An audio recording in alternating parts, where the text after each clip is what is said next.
A Ucrânia ataca um dos generais mais importantes e queridos da Federação Russa.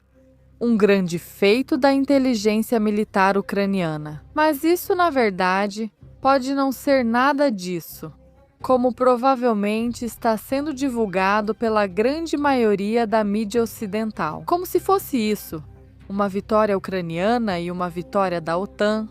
Portanto, na verdade, representa um presente envenenado.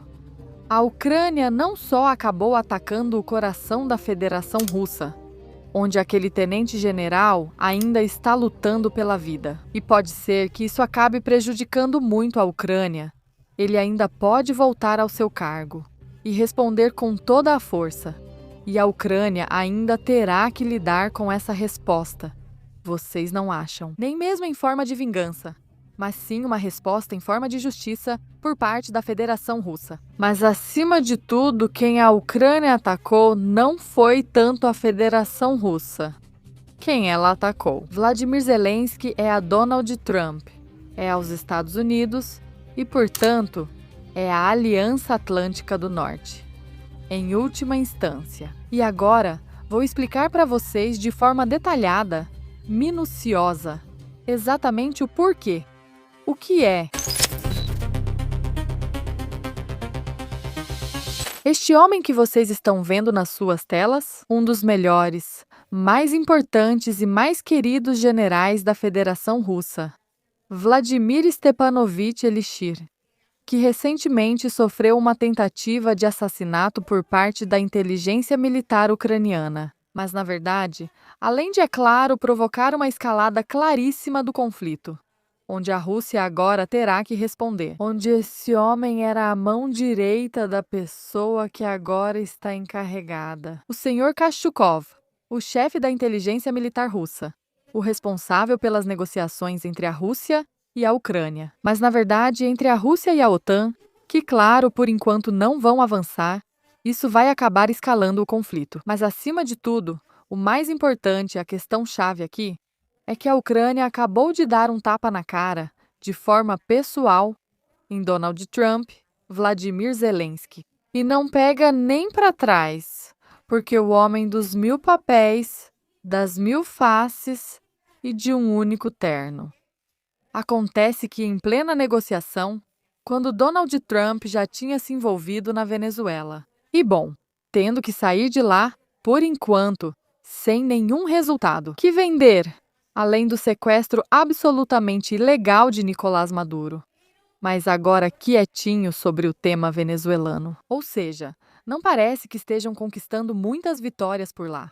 Depois se meteram no Irã e tiveram que recuar, esperar, voltar a aumentar a força no Oriente Médio, sem ousar atacar de forma definitiva, por causa da provável resposta que ainda poderia ser realizada pelo próprio Irã. Ou seja, estamos em um dos momentos mais delicados para os Estados Unidos.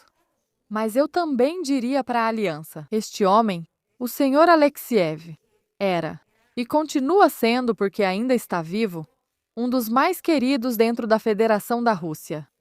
Sim, mas esse ataque, a quem mais doeu foi para essa aliança que está enfrentando, de fato, a Federação da Rússia no território da Ucrânia. Porque essa brecha que já havia sido aberta por causa da Groenlândia e por outras questões, onde os Estados Unidos, já acho que todo mundo está ciente disso, está se entendendo cada vez pior com uma União Europeia cada vez mais e mais consciente da confusão em que acabou de se meter sozinha.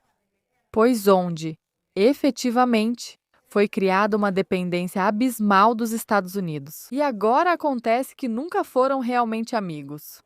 Só que os políticos europeus, por alguma razão, têm acreditado nessa história. Mas o mais importante, quando acontecem as negociações.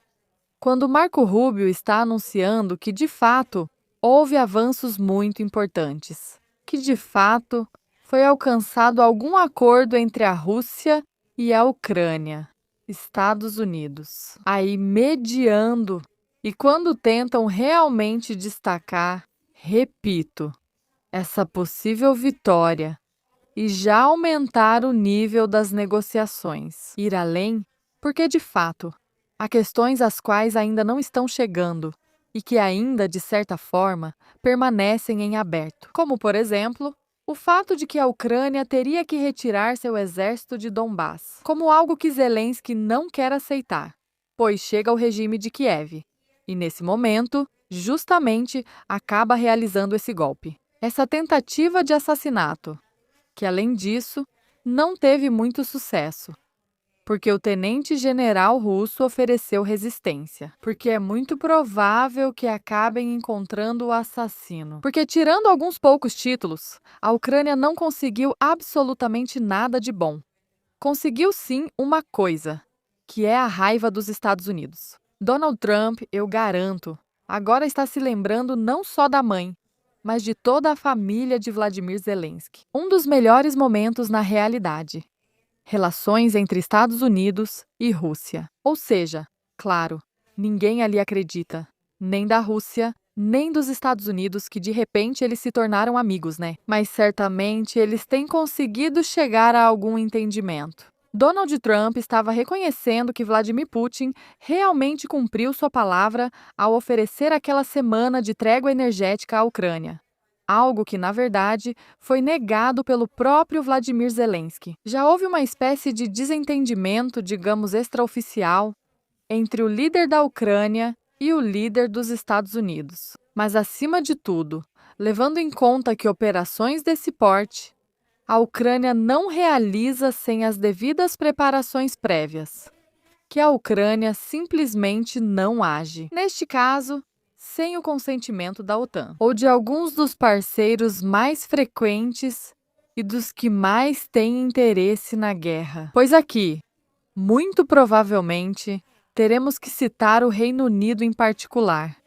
Então, pelo menos o Reino Unido. E talvez estivesse lá a França, e talvez estivesse a Alemanha. Isso teria que ser visto em relação aos Estados Unidos. Alguns querem já diminuir a tensão, alguns querem sair definitivamente da questão ucraniana.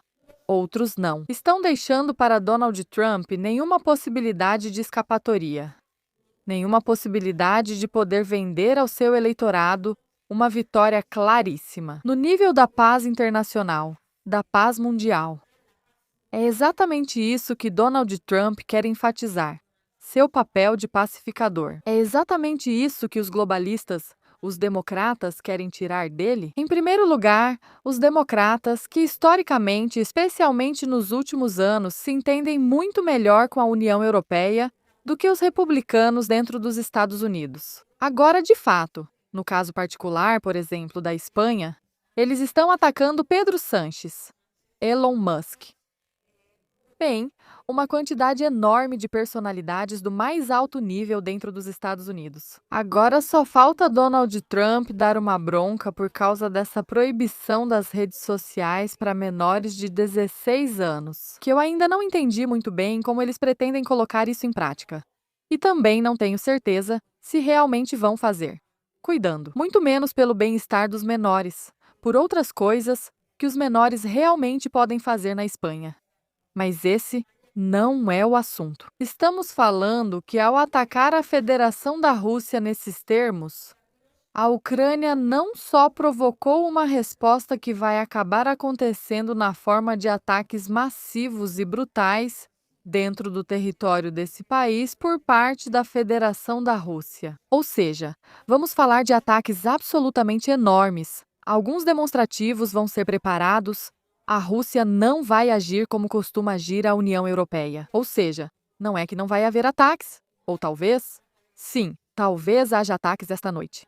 Mas isso não vai significar, nem de longe, que terminaram, nem que o assunto está resolvido. Se houver ataques ainda esta noite, a Rússia ainda poderá realizar ataques no dia seguinte, na noite seguinte e talvez durante toda a semana. Vai continuar bombardeando a Ucrânia, alvos estratégicos dentro da Ucrânia. Isso sim, porque entre a Rússia e a OTAN existe uma enorme diferença. Mas, acima de tudo, isso é o mais importante. Ucrânia. Atacando a Federação da Rússia, ao general Alexeyev, em particular, que é uma das figuras mais emblemáticas da inteligência militar do país. Atacou a si mesma, sim.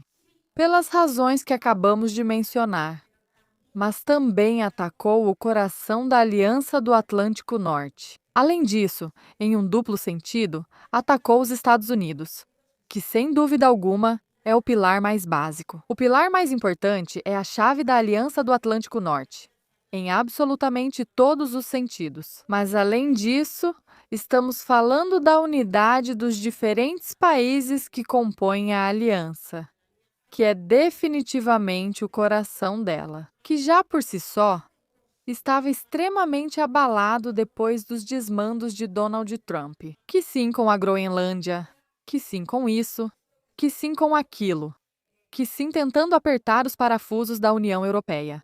O fato é que a OTAN está passando muito provavelmente pelos seus piores momentos. E agora ficou mais uma vez evidente que o que é bom para alguns membros dessa aliança pode ser péssimo, impossível para outros. E neste caso, o conflito de interesses é entre os membros mais importantes, porque os Estados Unidos vêm em primeiro lugar, depois provavelmente o Reino Unido, que de fato também tem seu certo peso, podendo ainda ser apoiado pela França e pela Alemanha.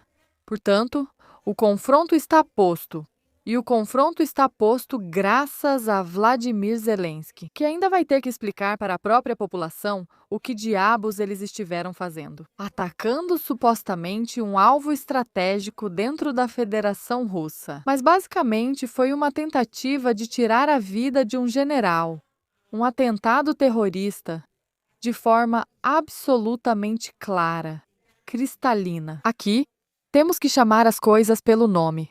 Mas, por enquanto, isso não resultou em nada, porque o tenente-general ainda está vivo.